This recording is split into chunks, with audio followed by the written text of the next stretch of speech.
Tahukah Anda bahwa fosil penyu tertua yang ditemukan berusia lebih dari 120 tahun?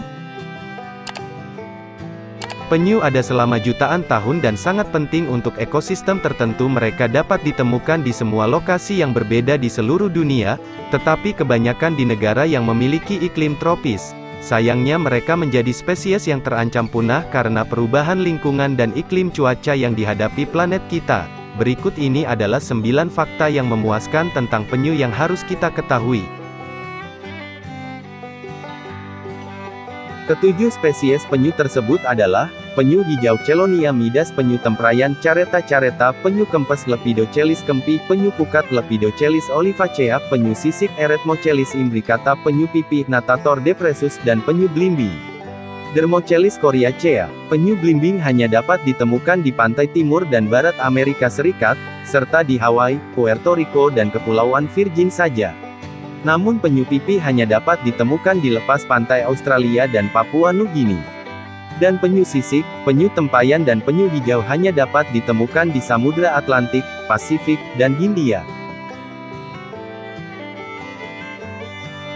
Penyu belimbing dewasa dapat tumbuh hingga sampai sekitar 5,97,2 kaki, 1,82,2 meter. Mereka adalah jenis penyu terbesar, dan beratnya penyu belimbing yang sudah dewasa bisa mencapai berat 2.000 pon atau 900 kg. Mereka adalah reptil modern terberat keempat. Penyu belimbing juga merupakan satu-satunya penyu dengan cangkang lunak. Punggung mereka terbuat dari karapas, yang terlihat seperti kulit yang lembut dan keras.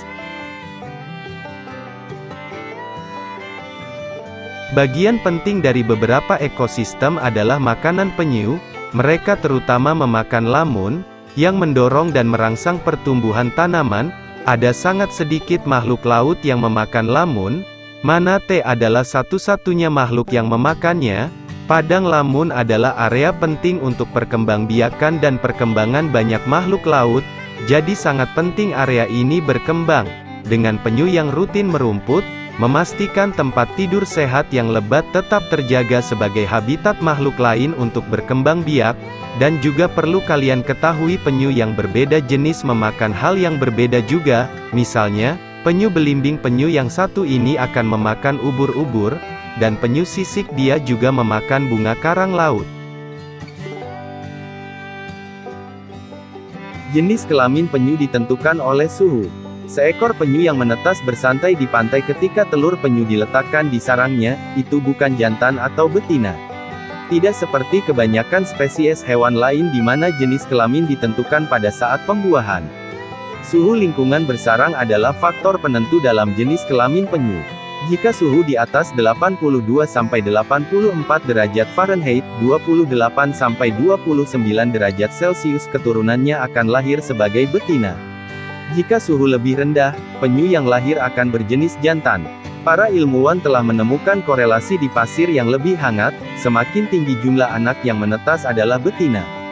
Mengingat perubahan suhu saat ini yang kita hadapi dengan pemanasan global, sangat mengkhawatirkan bagaimana hal ini dapat mempengaruhi rasio kelahiran tukik betina dan jantan di masa depan nanti.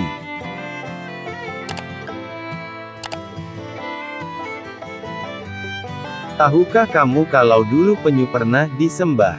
Orang-orang Moche di Peru menyembah penyu. Peradaban Moche hidup di pantai timur laut Peru dari sekitar antara tahun ke-100 hingga 700 Masehi. Sebagai peradaban agraris dan terkenal dengan kota penghasil ikan, maka tak heran jika orang Moche memuja penyu. Banyak sekali karya seni dan artefak yang menggambarkan tentang penyu, yang menunjukkan bahwa pentingnya mereka dalam masyarakat Moche. Diyakini bahwa mereka disembah karena kemampuan mereka memakan ubur-ubur kotak.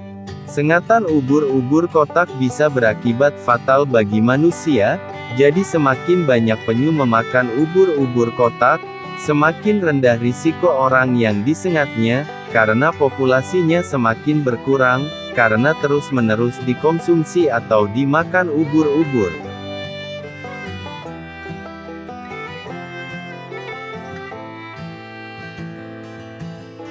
Penyu memiliki hubungan komensal dengan tritip. Penyu dengan tritip di punggungnya adalah sebuah hubungan komensal. Dalam situasi ini, tritip yang menempel di cangkang penyu, mendapatkan manfaat, karena dia bisa terus tumbuh. Di cangkang penyu atau punggung penyu, tritip biasanya akan menempel di leher atau tempurung penyu. Ada 3 alasan, mengapa penyu menjadi inang yang baik bagi tritip. Yang pertama, mereka berumur panjang, dan mereka tidak khawatir tentang kematian inangnya, dan tidak perlu mencari rumah baru. Manfaat kedua dari tritip yang menempel pada penyu adalah aliran makanan yang konstan. Makanan yang konstan berada pada leher penyu. Kemungkinan besar, mereka mengakses partikel makanan yang mengalir dari sumber makanan penyu. Dan yang terakhir, penyu selalu melakukan perjalanan jarak jauh di berbagai perairan atau laut, sehingga tritip bebas di mana saja bisa menyebarkan larvanya.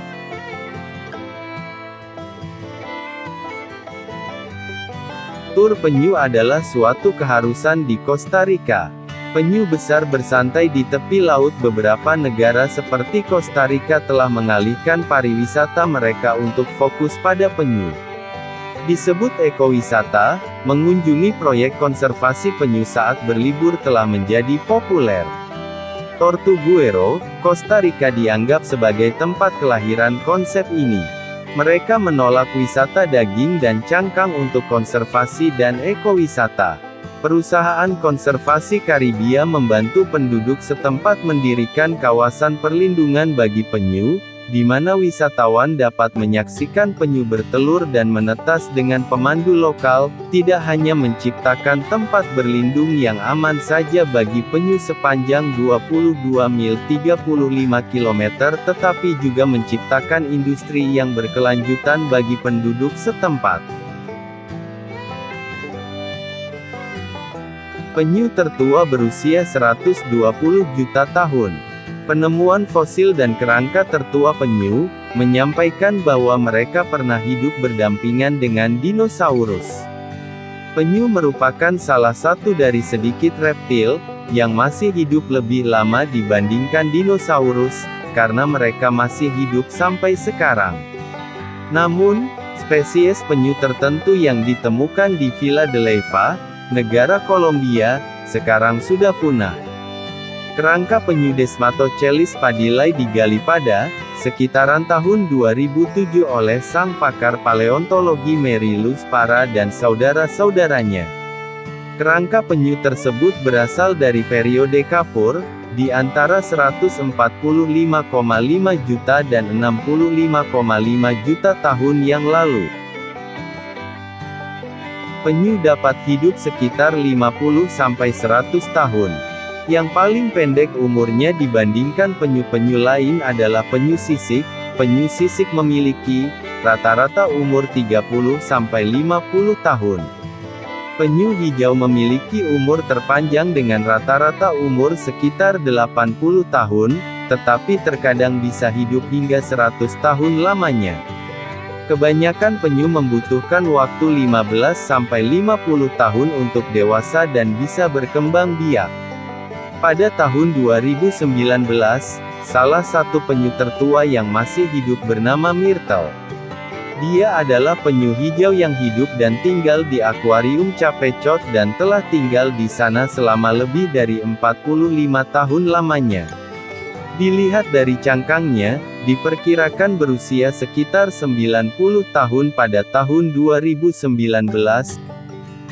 Nah Sobat Wongkene, tonton terus ya channel Wongkene, biar kalian gak ketinggalan video-video lainnya, dan jangan lupa tekan tombol like, subscribe, dan loncengnya ya.